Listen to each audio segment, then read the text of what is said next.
Voilà, on est de retour de la pause. On va poursuivre maintenant avec le premier sujet, Togo. Assimi Goïta était à Lomé. Assimi Goïta, c'est le colonel vice-président de la transition au niveau du Mali.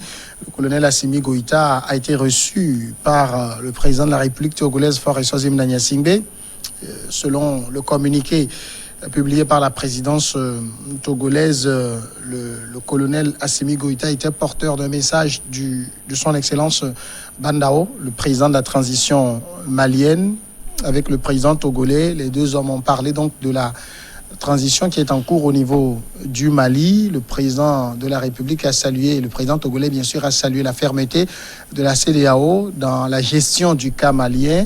Et surtout, les deux hommes ont fait le tour d'horizon de plusieurs questions, notamment liées aux questions de paix et de sécurité dans la sous-région ouest-africaine. Moi, j'ai quand même envie de demander, parce que Assimi Goïta vient au Togo, je pense, 2 ou 3 semaines après Bandao. Et qu'est-ce qui fait courir les autorités maliennes vers Lomé?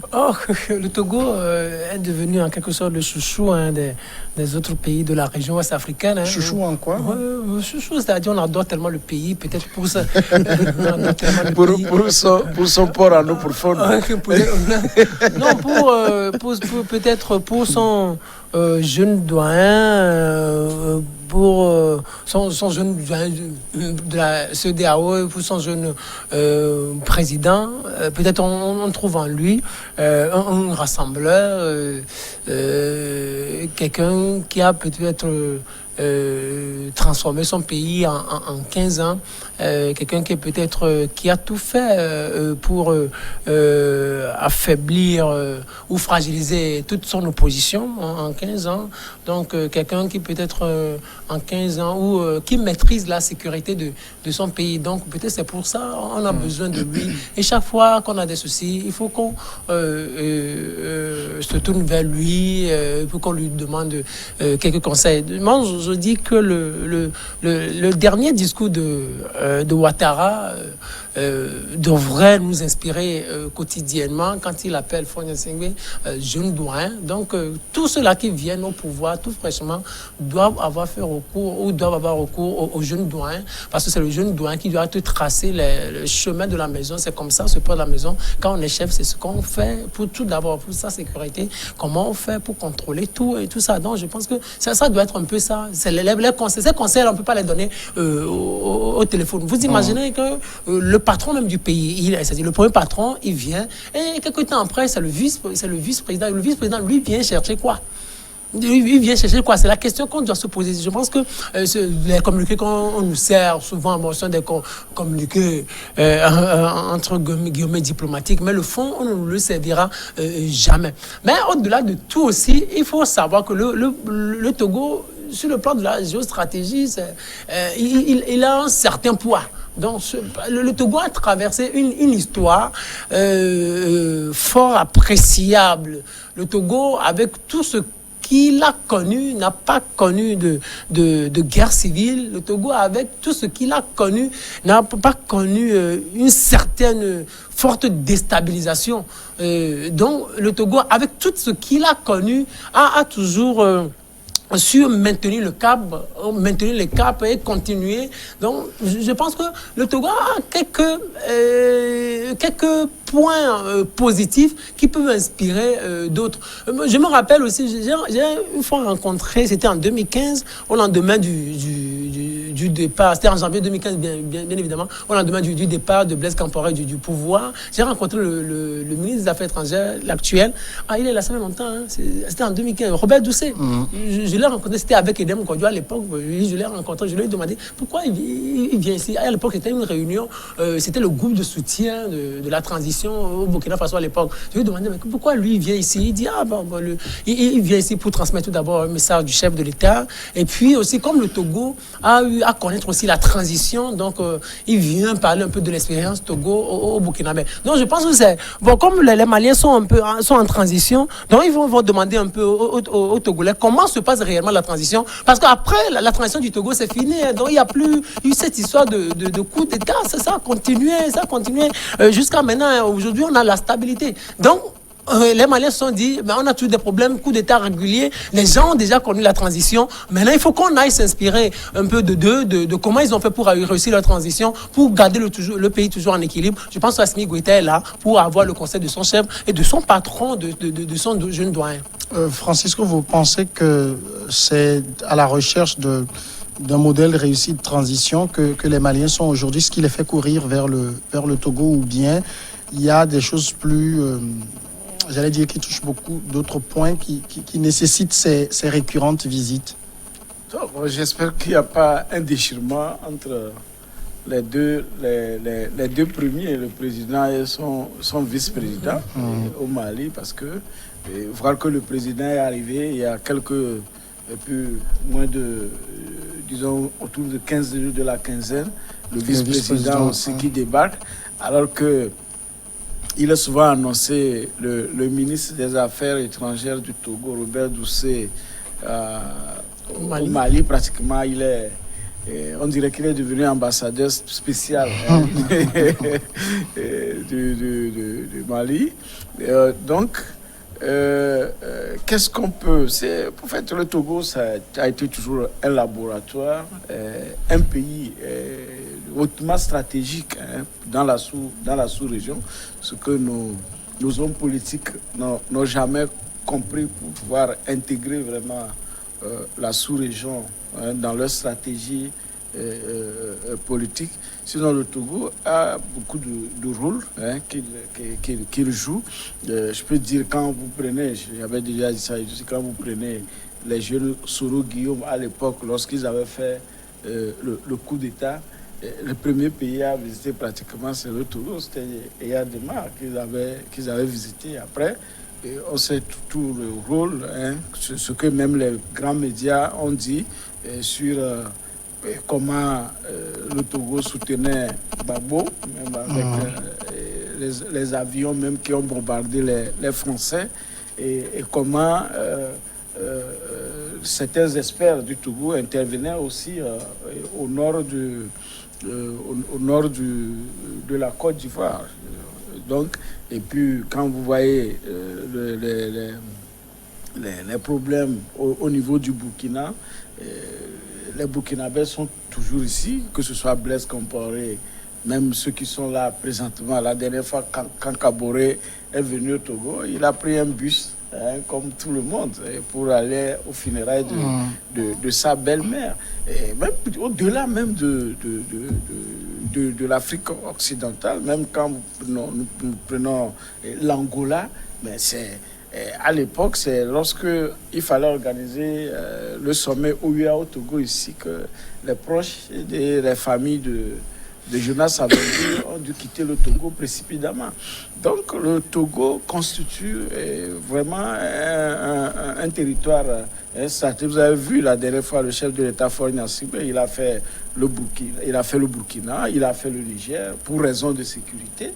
Lorsque vous êtes au devant de ces choses-là, c'est que vous avez l'appui de l'Occident, vous avez une mission qui vous est confiée, soit allant dans la stabilité, ou bien que votre couloir demeure pour pouvoir approvisionner les pays qui ont besoin du matériel stratégique. Voilà, le pays est là.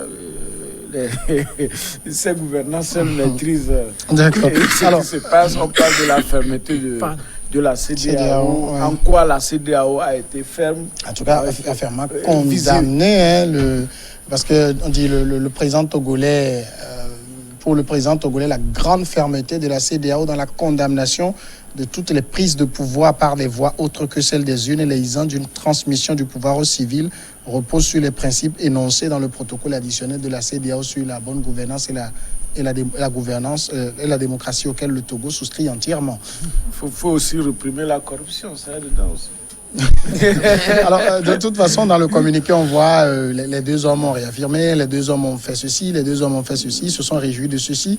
On dit que pour la caméra. Oui, sur le plan international, les deux personnalités ont longuement échangé sur les questions de paix et de sécurité dans la sous-région. Sur la question du terrorisme, le président togolais et le vice-président ont vivement déploré et condamné l'attaque terroriste. Bref, sur des choses qui qu'on dirait ça c'est pour l'opinion. Oui, c'est pour dans le l'opinion. fond, il doit y avoir quelque chose qui fait venir ces hommes au Togo. Oui, bien évidemment, c'est comme tout d'abord, il y a un problème, comme Francisco qui a failli effleurer ça. Entre les deux hommes. Entre les deux hommes Oui. qui sont à la tête du pays, c'est comme le vice-président, il veut être le tout-puissant, alors que le président se dit, c'est moi qui dois être le tout-puissant. Ou c'est comme le vice-président se dit, à la prochaine élection, moi, si je me représente. C'est comme il y a d'autres problèmes où il y a un problème d'intérêt, conflit d'intérêt, tout ça. Donc, il faut se dire, si on continue, ça ne pourrait pas aller, soit on me fait... Pardon. On me fait à la transition et tout ça. Je pense que peut-être, comme Francisco aussi l'a dit, peut-être faut une mission où on voit peut-être qu'avec le temps, la transition ne va pas marcher. Et donc, il faut qu'on fasse appel à Fonia Singbe pour qu'il appelle Assimi Goïta, pour qu'il lui parle un peu. Et c'est pour cela que peut-être il a fait cette visite. Tout ce qu'ils ont dit dans le communiqué, je pense que bon, tout ça là, on voit ça tous les jours, hein. Terrorisme, tout ça, et on s'est réjoui de ci, de ça. On voit ça tous les jours, mais je pense que le problème, c'est au niveau de la transition malienne. Les Maliens ont des problèmes, c'est comme ils n'arrivent pas à bien assurer la transition. Et bientôt, il y aura encore d'autres conflits qui vont mettre fin à la transition. Peut-être à la prochaine élection, des candidats qui ne devraient même pas se présenter, on va les voir et le président togolais va leur dire « Ah, c'est comme ça doit marcher, c'est comme ça doit aller. » Sinon, ce qu'on nous a servi, moi, je ne pense pas que ce soit le vrai, ce soit du vrai. Il y a un leadership naissant du Togo dans la sous-région. De toute façon, c'est le jeune doyen. Oui, le Togo même se cherche à envie. Alors, le Togo, les dirigeants, ils ont envie d'être aussi toujours au premier plan. Vous savez, quand c'est la manière dont les annonces sont faites, vous sentez que bon, nous avons, même si ce n'est pas nous, on va chercher et à prendre ces situations. Parce que ça aussi, ça permet de parler positivement du Togo à l'extérieur.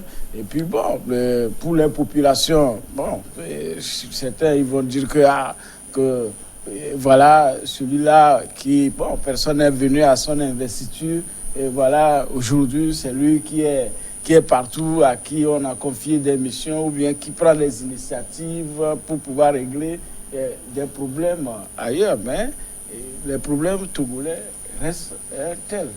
La pauvreté est là. Il y a, comment vous l'appelez, il y a coronavirus. C'est pas une spécificité togolaise. Oui, mais les problèmes togolais sont là, sont monstres. Et la misère, ça continue de tuer les Togolais. Voilà, c'est ça. Quand vous voyez, et on peut revenir encore à Patrice Talon, on a l'impression que lui s'en fout de tout ça là, quoi. C'est-à-dire que comme quoi il va s'inviter dans des problèmes d'autres pays. C'est comme si lui, il a décidé que non. Patrice Talon, c'est un businessman.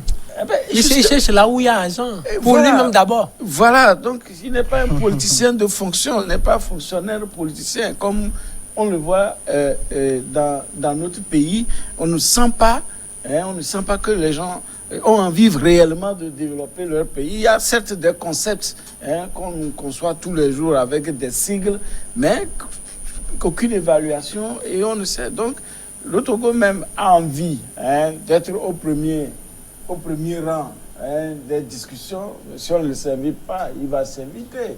Donc, voilà le cliché tel que on le voit, mais le problème du Sahel, le problème les problèmes du Burkina, du Niger, du Mali, c'est le terrorisme.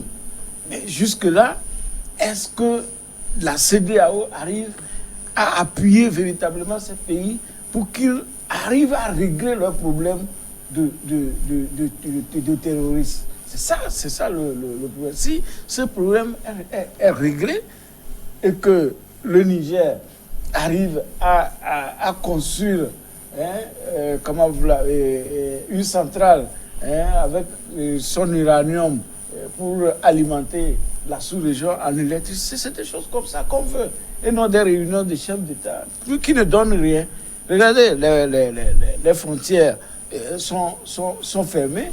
On ne va pas nos présidents se réunir pour dire voilà, qu'est-ce qu'on va faire, qu'est-ce que nous allons injecter dans nos économies, sinon dans l'économie de la sous-région. UEMOA ne dit rien, la CEDEAO ne dit rien, on ne sait pas, en dehors des couvre-feux et des confinements, on n'a pas une stratégie, une vision, alors que quand vous prenez l'Union européenne, quand vous prenez même la Grande-Bretagne qui est sortie de l'Union européenne, a sa stratégie de repose au même moment pour l'économie et pour chose. La Chine, d'où est venue la maladie, mais eux-mêmes, ils ont même fait une croissance aujourd'hui au Togo. Au Togo, on ne sait pas si on a eu quoi.